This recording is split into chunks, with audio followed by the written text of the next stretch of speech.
Hey, how's it going, guys? Time for morning coffee and marketing.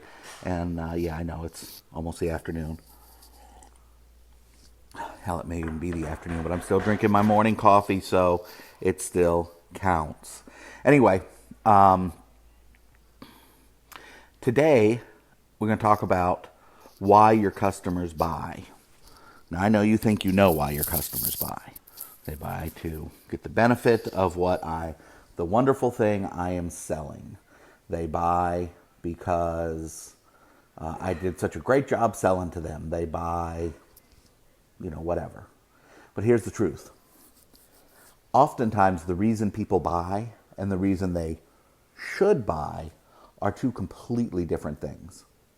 So, if you're in the weight loss business or the exercise business, somebody should buy your stuff so that they can get healthy, lower their blood pressure, lose some weight, get to a healthy weight, build muscle, lengthen their life, live a more full and healthy life, etc., etc.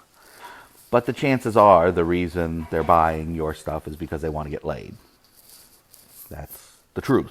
Whether you like it or not, that's the truth. They want to stick it up their ex's derriere, bitch, or asshole, whichever the case may be, and they want to find and they want to find somebody else.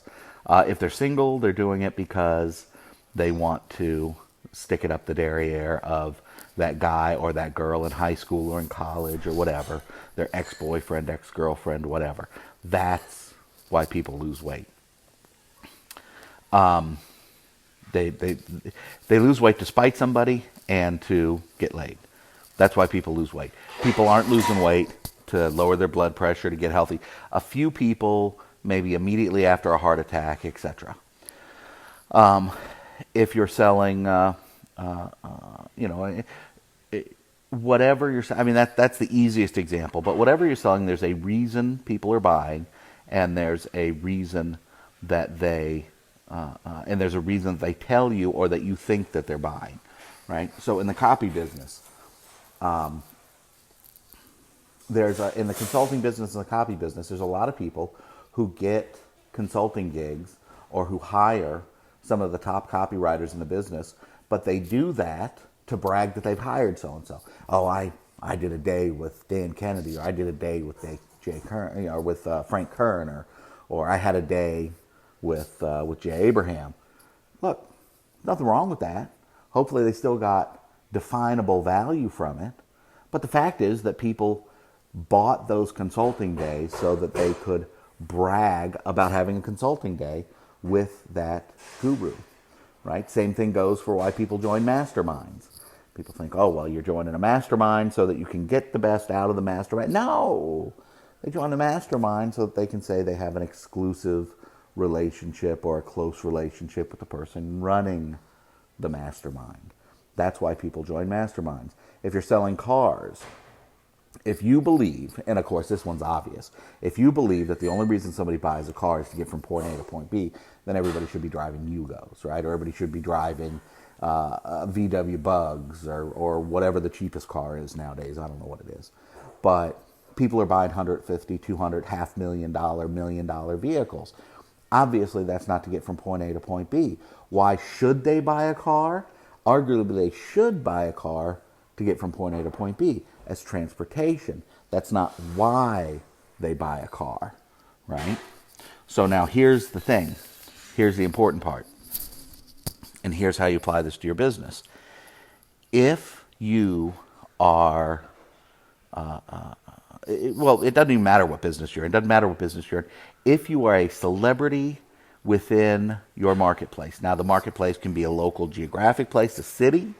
The marketplace can be a psychographic marketplace, people who are interested in direct marketing, the whatever the marketplace is, whether it's a psychographic, geographic, whatever.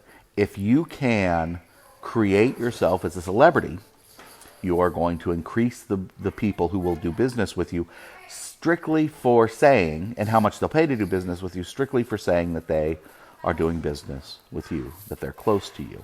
Now, should they pay more And should they choose you because you're a celebrity over everybody else who offers the same service? No, certainly not. That's ridiculous. But we don't care why somebody is buying. What we care is that we buy and that we do what we promise. So the idea, and this is just one way of doing that, is creating yourself as a celebrity. But the idea is to create create other reasons for somebody to buy other than the core business. So if you're a doctor, create yourself as a celebrity doctor in your marketplace. If you can do it nationally, even better. But certainly within your marketplace, create yourself as a celebrity doctor, and then you're much more likely to get people to come do business with you, because they'll say, oh, my doctor is Dr. So-and-so, and he's the best doctor and whatever. If you're a contractor, then create yourself as a celebrity in your area. There's all kinds of ways to do it. You can do it with social media. You can do it with local press releases. You can do it with you can do it with hell, you can do it with a local cable access show, right? There's a million different ways to create yourself as a celebrity. A radio show, there's a million different ways of doing it. And you should do as many of them as you have time to do. And they should be, this should be one of the most important things on your list. So, you should be doing a bunch of them. But create yourself as a celebrity, and then people will want to do business with you. They want to hire you to come work on their house just so that they can say, I had so-and-so here to work on my house. Now, should they care that it was you coming to work on their house as opposed to some other contractor who will do just as good a job? No, they shouldn't care, but they do. Why? Because you're a celebrity. So they want to do business with you. Doesn't matter whether they should or shouldn't. The only thing that matters is that they will do business with you and pay more based specifically on that. So that's one way of creating another reason for people to buy. Maybe a reason they shouldn't be buying, but that they will be buying. Now, the thing for you to sit down and figure out is, what are all the other reasons in your specific business? What are all the other reasons that people will buy, even if it's something they should not consider in their buying decision? So I hope that makes sense, and have a good day. Cheers. We'll talk to you tomorrow.